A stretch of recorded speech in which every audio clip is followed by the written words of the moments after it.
Ladies and gentlemen, the President of the United States.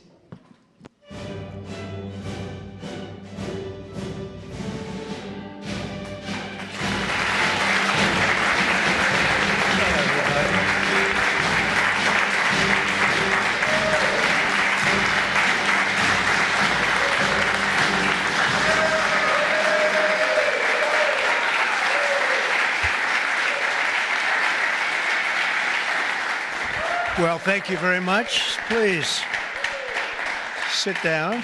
Please, thank you. We have a lot of great political leaders, and the biggest political leaders around, I guess you could say, but by far much bigger are the business leaders. It's not even close.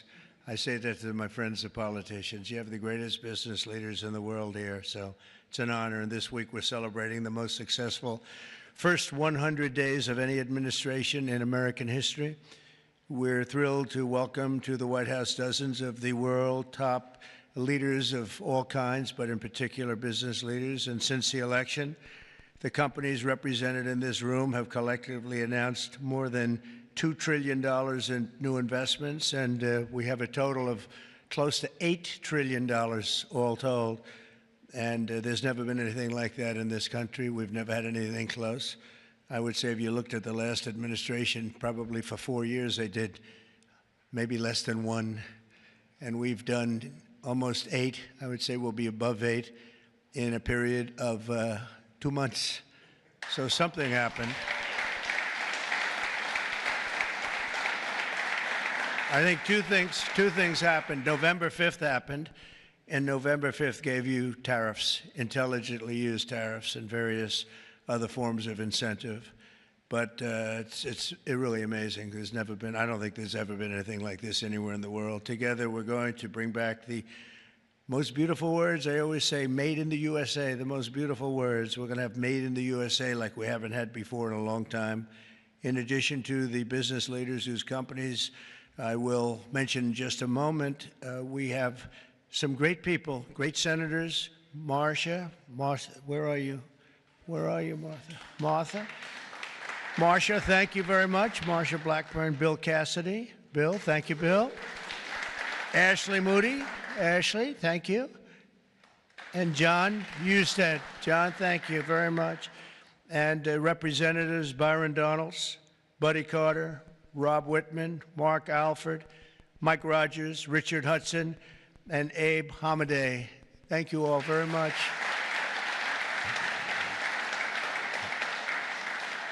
We have Mike Kehoe, governors, Jim Pillen, Kevin Stitt, Mike Dunleavy, along with numerous other members of my cabinet, and I want to thank you all for being here. How come my cabinet has such good locations? You should have given them up to the business leaders. We want their money, you know. They have very good locations. I'm not surprised.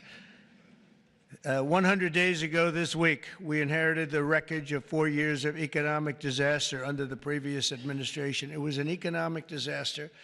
It was a disaster at the border like nobody had ever seen before.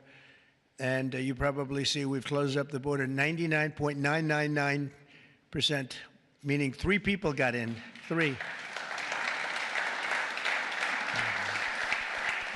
As opposed to hundreds of thousands of people coming in on a monthly basis, millions of people actually. There are periods where we had millions and millions of people pouring in on a monthly basis. We had 3 people. They buried companies in crippling regulations, waged war on American energy, pushed massive tax hikes, and gave us the worst inflation in the history of our country. In Biden's final year, the United States had the worst trade deficit ever recorded, and we lost 106,000 manufacturing jobs. Other than that, he's done a fantastic job. But now all that is changing, and all that's changing very fast, because we finally have the president who wants to put our country first. You have a president who believes in America first. In the first quarter GDP numbers just out today, core GDP, now we're removing distortions from imports, inventories, and government spending, was up plus 3%. But this is Biden's economy because we took over on January 20th. And I think you have to get us a little bit of time to get moving, but this is the Biden economy. But we still had and we've had a lot of things happen since November 5th that helped this economy because it was indicating a strong private sector growth. And it only started after November 5th. The private sector started really heating up after the election. Even though I wasn't there, people knew what we were going to be doing, and the private sector growth was actually very good. Very importantly, gross domestic investment was up an incredible 22%, which they had never seen before. Every new investment, every new factory, and every new job created is a sign of strength in the American economy and a declaration of confidence in America's future. We really do. We've never seen anything like this. Even Samsung, whose name isn't mentioned here, but I heard that they announced this morning that they're going to be building a very big plant because they want to be able to beat the tariffs. It's the only way to beat them. The entire Trump economic agenda is about making it easier to do business in America, to create jobs in America, to hire American workers, and to build your factories here in America, not in China or any other country. And we're dealing with many, many countries right now, I will say, and I think I can say for Scott and for Howard and for some of the people that are dealing, there are too many to handle. I mean, to be honest with you, I'd love to hire some of the people running these companies. Boy, would you do a good job. I could have Jensen negotiate. He'd blow my people away, wouldn't you? I think even Howard would say that. Howard would say, we'll take them. He'd blow them away. He would make deals. One deal would be the end. That would be it. But we've terminated the Green New scam. It was a scam. And halted tens of billions of dollars of money, wasteful, deficit spending. It was like throwing money right out the window. And in the coming weeks, we'll pass the largest tax cuts in American history. And I think even more so, we'll be doing things for business like you've never seen before. You saw it in a little smaller version at the beginning of our last term. You know, we had the most successful 4 years that any president has ever had. The stock market was up 88%. The other markets were up almost 100%. And that's despite COVID and all the crazy things happening. But we had a tremendous 4 years. We've given credit for that, actually. But our big, beautiful bill, as I call it, our big, beautiful bill, we may name it that, actually, will include 100% expensing retroactive to January 20th.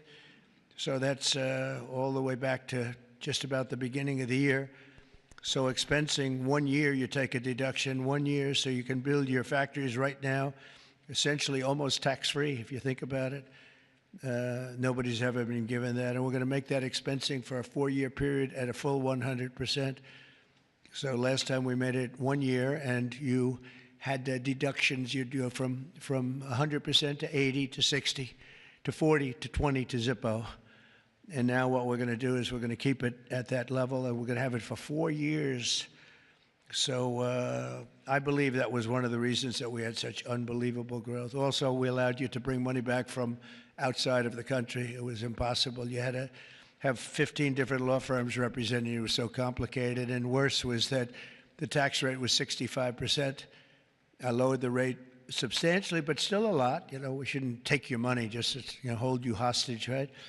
So we lowered it to a reasonable amount, and we took in trillions of dollars, came back. Apple brought in a tremendous amount of money. A lot of the companies here brought in a lot of money, and the businesses represented today clearly understand that if you build your factory in the United States, your tariff rate is zero, and you have other advantages too, and not the least of which is what I just said having to do with the bill. Now, we have to get that bill approved, so call your local representative, please, and make sure that we get it approved, because I don't want to talk too early, but we're doing well with the Republican Congress. We have the Senate is doing great, and the House is doing great.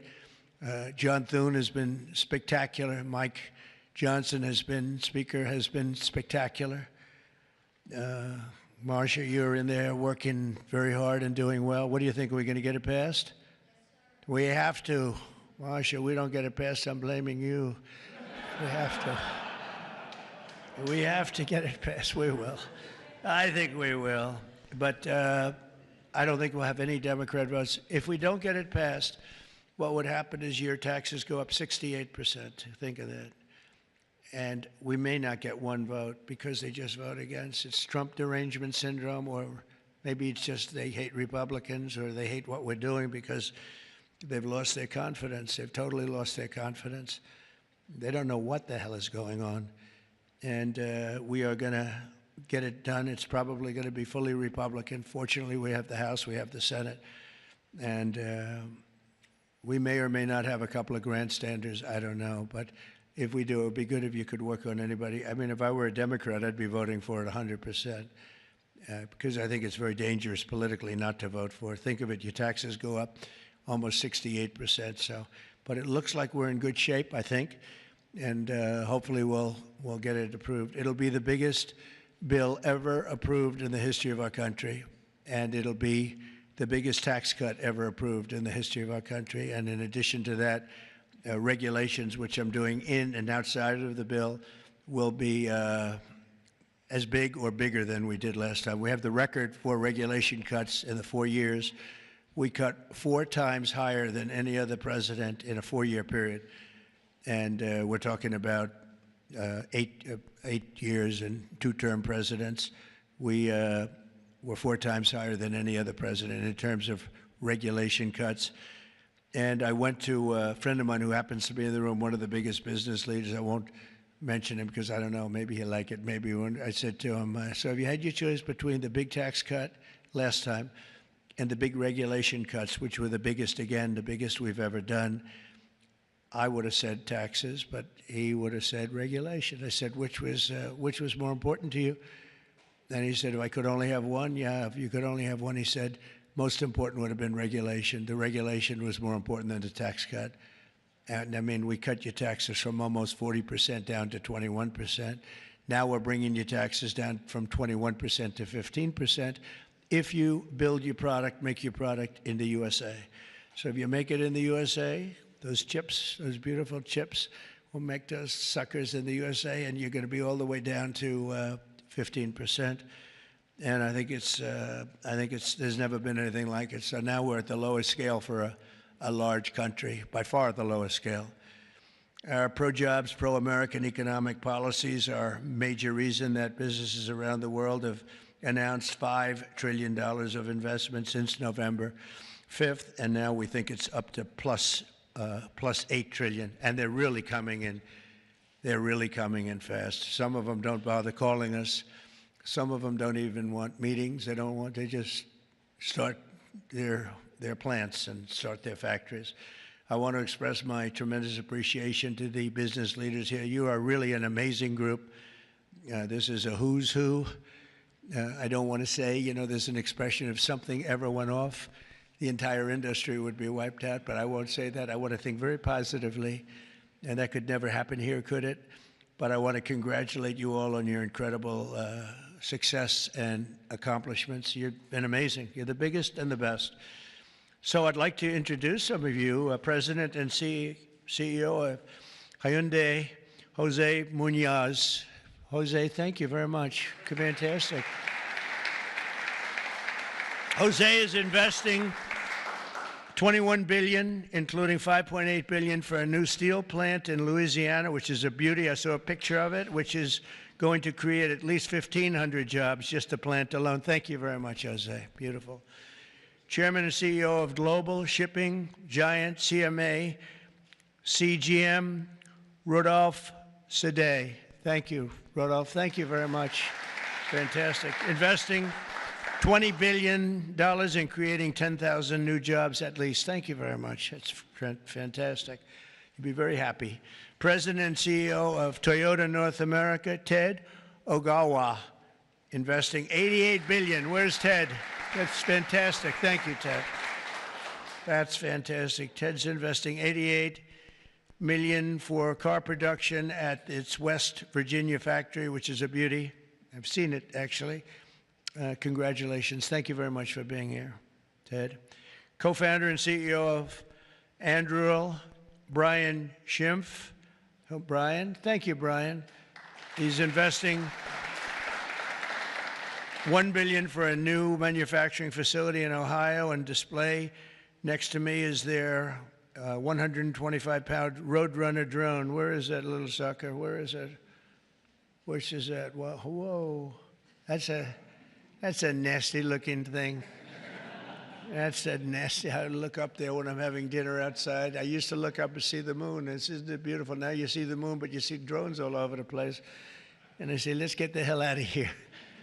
That's a good one, isn't it, huh? I can see it. CEO of Worldwide Amazon Stores, Doug Harrington. Thank you very much. Thank you, Doug, very much.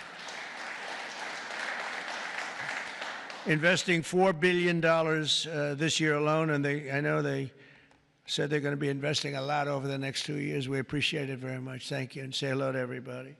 CEO of Venture Global, Mike Sable. Mike, thank you very much, Mike. Investing $18 billion in liquefied natural gas expansion in Louisiana. That's going to work out good. Thank you very much. President and CEO of Siemens USA, big company, Barbara Humpton. Thank you, Barbara. Thank you very much. Investing $285 million. Executive Global Chairman of Pratt Industries, friend of mine, Anthony Pratt. He's investing $5 billion. Thank you. Thank you, Anthony. I read a report today he's the richest man in Australia, but who the hell knows? Do you think you're the richest man in Australia?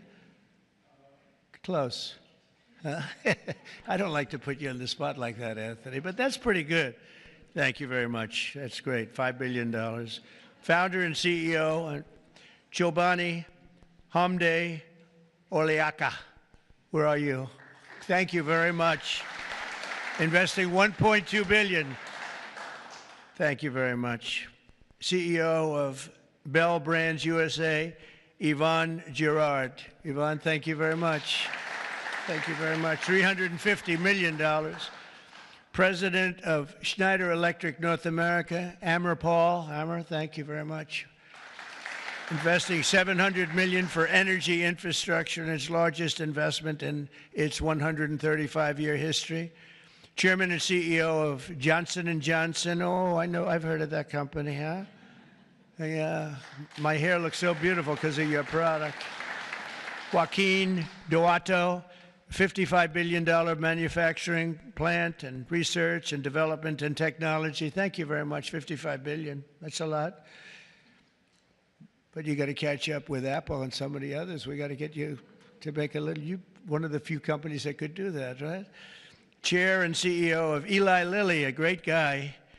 Every time I talk to him about drug prices, he sweet talks me. He tells me about the middleman. The middleman keeps telling me about the middleman. By the time I leave the meetings, I was telling my people, I say, gee, he's giving us a great bargain. You know, but David, you have done some job. David Ricks, you have done some job. I'll see you later, too. $27 billion, doubling its manufacturing investment in the U.S., and he's got a very hot topic right now going, don't you? This stuff is doing really well, isn't it? Really hot company. Thank you very much, David. CEO of Novartis, Vas Narasimhan, and that's $23 billion. Thank you. Thank you very much. Thank you, Vas. CEO of Genentech, Ashley Mugargi, $50 billion. Whoa, that's a lot of money. Good, thank you, Ashley. That's a big one. CEO of AbbVie, Rob Michael, $10 billion. Thank you very much. Thank you, good company. President and CEO of Thermo Fisher, Mark Casper, $2 billion. Thank you, Mark, very much. Chairman and CEO of Merck, great company, Rob Davis, $9 billion. Thank you very much, Rob. Chairman and CEO of Abbott, Robert Ford, $500 million. Thank you, Robert. Chairman and CEO of a company called IBM. Arvind, where are you? Where are you? Thank you very much. That's fantastic. $150 billion. That's all? That's great. Thank you very much. You've done a great job. You've done a great job with that company, too, I'll tell you. Chairman and CEO of GE Aerospace, Larry Culp. Larry, thank you very much, Larry. And Larry's investing $1 billion in manufacturing across 16 states, and with us as we have the model of their F-110 engine, which I hear is like, I must tell you, I hear it's the hottest engine there is. You got a gold mine over there, Larry, which powers our nation's finest fighter jets and other jets. And your big engine is really something that I hear is beyond anything that has been produced yet. So good luck with it. And Larry, I think we're going to ask you to say a few words, actually. So come on up. Thank you.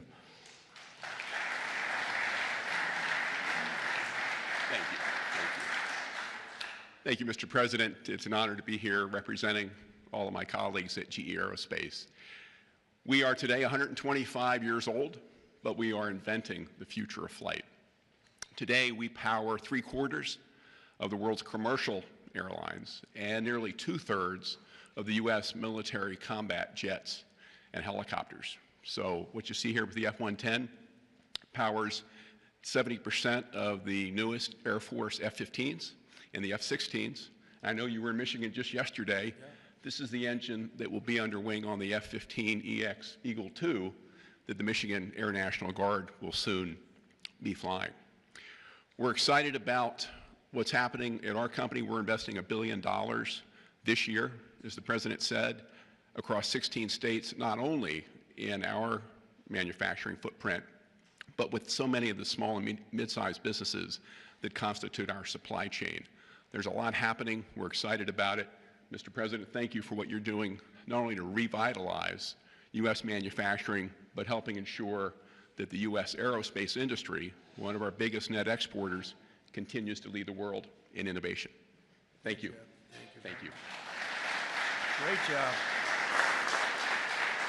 And he has done a really great job. You took over a slightly troubled company, and now you've made it hot as a pistol. So that's really an amazing job you've done in a short period of time. Also with us is Chairman and CEO of SoftBank, Masa. Where's Masa? Masa, come on up here, Masa. Masa has pledged $200 billion plus another $500 billion with Oracle and OpenAI for a total of $700 billion. Thank you, Masa. Come on up, please.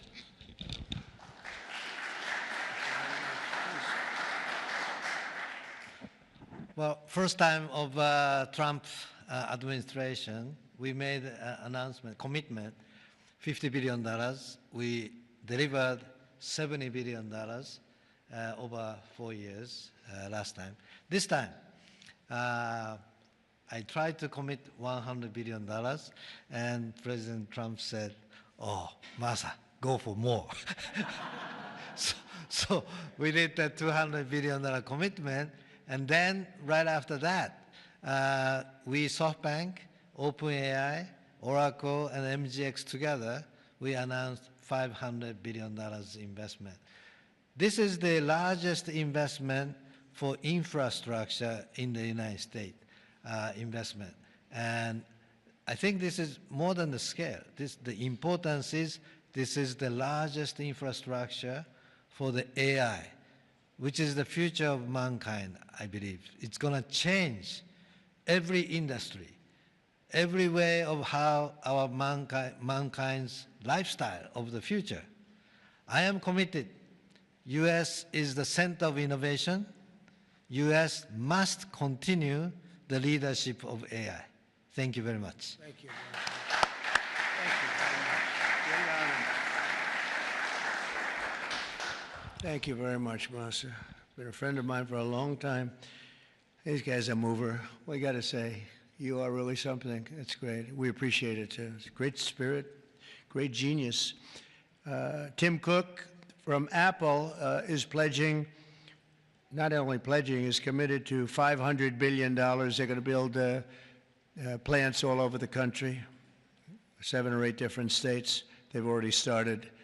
And so I want to thank Tim. That's such a big investment for somebody that, had them pretty much in one location, as you know. Now they're coming into the United States, I believe, because of the spirit and the tariffs and the incentives. So that's Apple for $500 billion. And one of the most brilliant men that you'll ever meet, the man that's done in a short period of time something that is incredible. He's the founder, CEO, and president of Nvidia.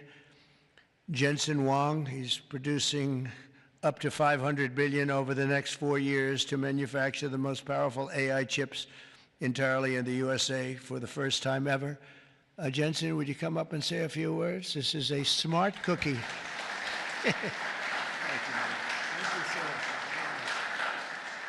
Thank you, Mr. President. It's a great honor to be here. Nvidia reinvented computing for the first time after 60 years. In fact, Ervin at IBM knows quite well that the computer has largely been the same since the 60s. The IBM System 360 described really quite perfectly the computer that we use today. Central processing units, operating systems, the separation of hardware and software, I/O subsystems, multitasking.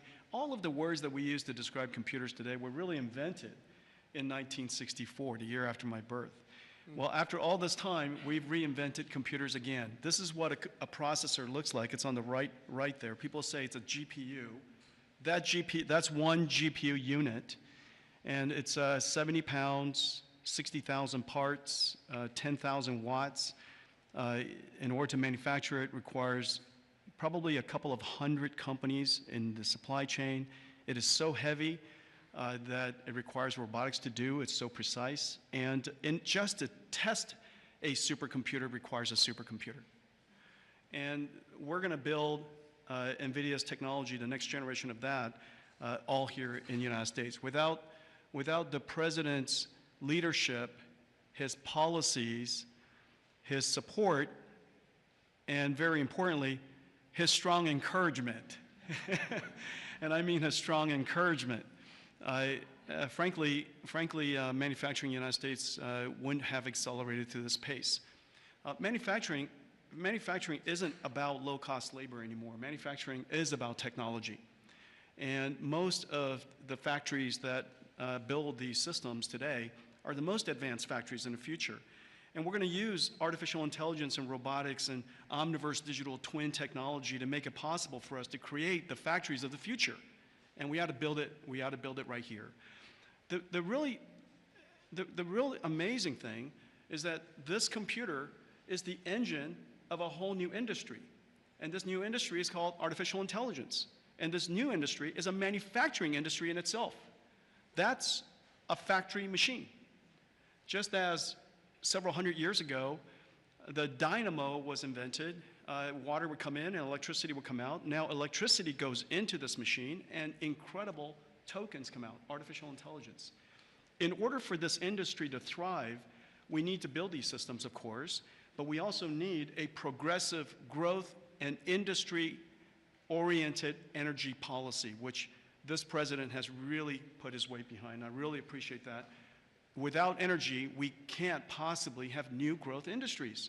And we now have the backing of the administration, the backing of President Trump to support the creation of a whole new industry. This industry is going to enable a whole bunch of other industries. What we now call the AI infrastructure is going to revolutionize every industry that we know.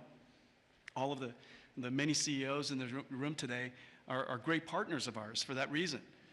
We're working on artificial intelligence for many industries, from healthcare to drug discovery to life sciences, financial services, education, so many different industries.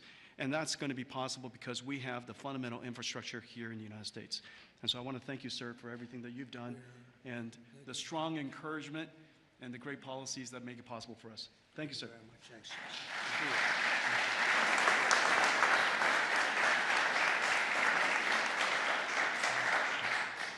Another brilliant man. You know, we have brilliant people here, and we like brilliant people, actually, but we have a lot of brilliant people in this group, and it's an honor to be with you. Past 100 days have been fighting to reclaim our jobs and bring our country back to a level that it's never seen before, and again, renew the American dream, which is what we're doing.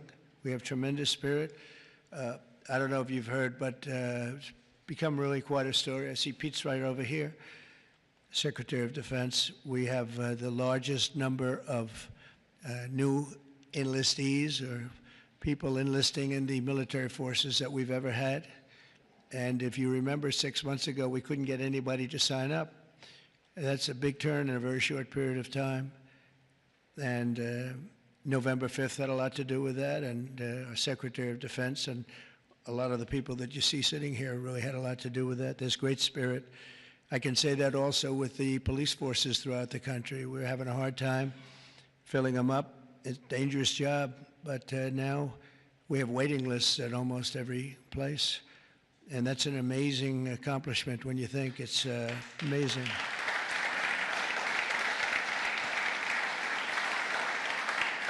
And when I first came here, you remember just 3 months ago, I came in and they started screaming. The fake news was screaming. They were going crazy about eggs. I don't know about eggs. What's with eggs? Tell me. They said, their cost is up 50%, and you won't have them for Easter. I said, well, I'll have to get onto it, but this isn't my problem. This is Biden's problem. I've only been here for 4 days. They're screaming at me about eggs like it was my fault. I just got here. Didn't know anything about it. We got it taken care of, and eggs dropped 87% in the last short period of time, and everybody had eggs for Easter. In fact, we had a big Easter egg hunt on the lawns. We had 48,000 people actually came. And we had a lot of eggs. I don't know how many, but there were a lot. We didn't use plastic. They said, could you use plastic eggs? This is in early January. And I see our Secretary of Agriculture is here. Would you stand up? You did a great job. You got me out of a lot of trouble. Brooke Rollins. She got me out of a lot because they were trying to blame me for eggs, and I didn't know anything about it yet. Explain it to me. But we had plenty of eggs, Brooke, right, for Easter. There was no dearth. And we have another man in the audience who's maybe the most important man in the room because he's the head of the Environmental Protection Agency, meaning he's the one that approves all your plants.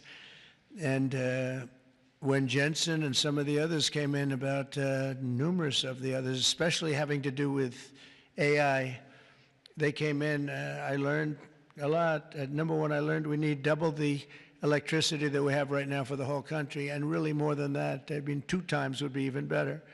It was like unlimited thirst for electricity. And at first I said, you know, how's that possible? But that's, whatever it is, it's possible. That machine that you say you can barely lift is, I guess, it sucks up a lot of energy. But we need more than double what we have right now. So you take all of the energy, even the energy in this beautiful, incredible, it's just the greatest.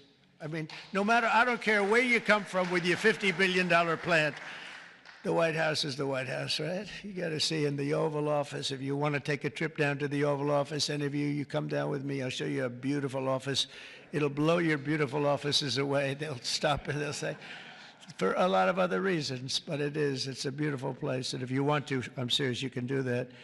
But I told Jensen, I told Tim, I told everybody that's building these very big, incredible plants, really plants of the future, they were talking about hooking into the grid. I said, well, you know, the grid is old, and it's subject to mishap.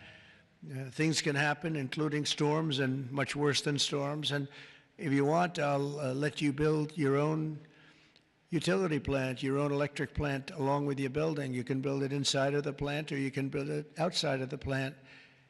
And I went to Lee Zeldin right here and I said, Lee, we got to get fast approvals for these people. You know, they're going to do the best job. They're going to have the best engineers, the best everything. We'd like to have them build their electric for them. They don't have to go outside.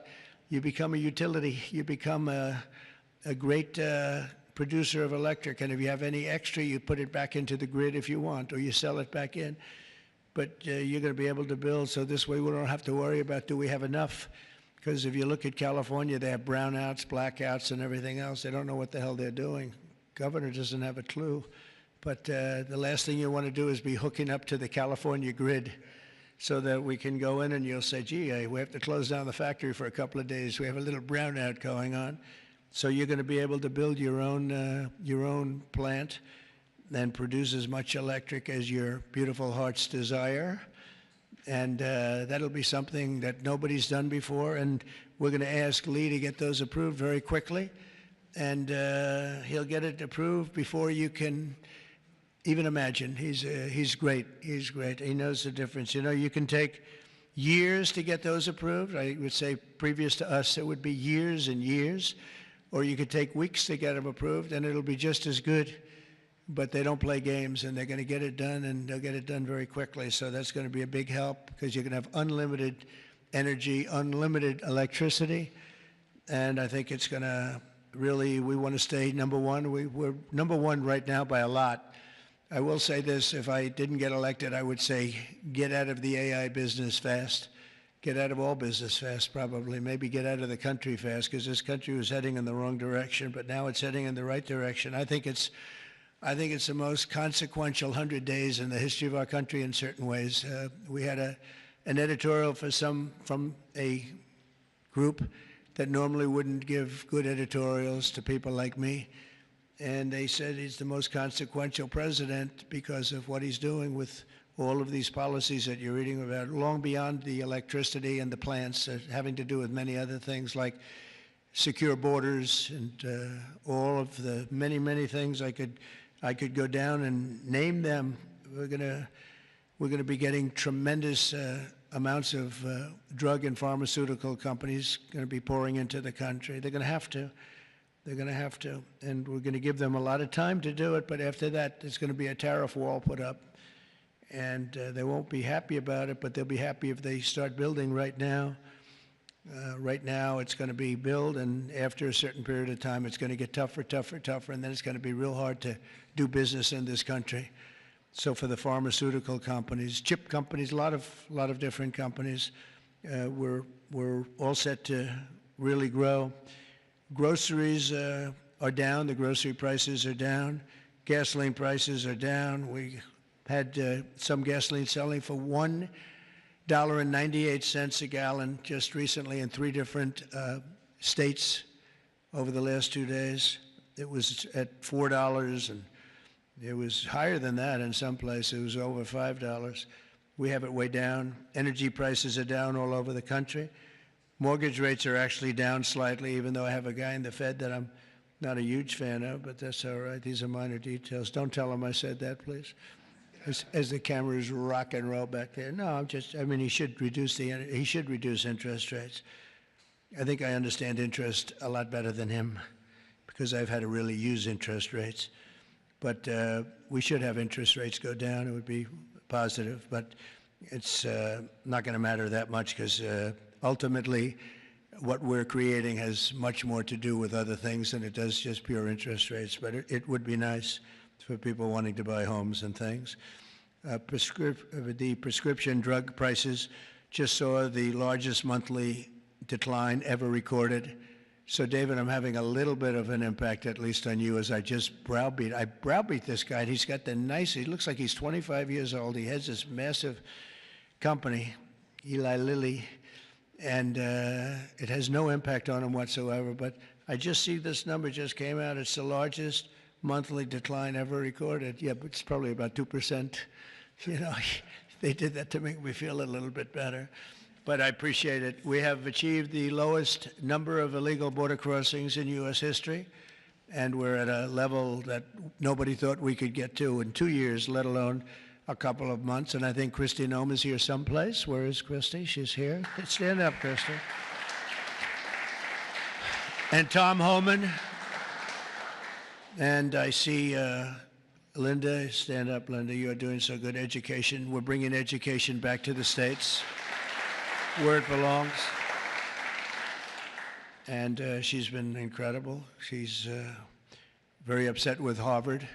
They have $53 billion in a fund, and yet they want more grants.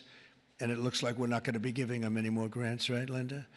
And, you know, a grant is at our discretion, and they're really not behaving well, so it's too bad. But our country is roaring like never before. Nobody's ever really seen anything like this. And again, the big thing is whether it's $8 trillion or even more than that, by the end of the year, it could be a number that would be, I think it's already, there's never been anything like it, but this is in a period of a couple of months. I think by the end of the year, the numbers will be just staggering. It's really going to be something very special, and I'm very honored to be with you. And I'd ask if anybody has any questions, please. This is your time. This is your time. You'll be live on television, all the fake news back there. Now that'll keep them down, right? That's the way to keep them down, unless they're bad people, in which case, unless they want to make some news. Would anybody have any questions? Anybody? Business leaders? You want to know anything about depreciation? No? I love it. We've done such a good job, we don't have to take. Howard, would you like to say a couple of words, please?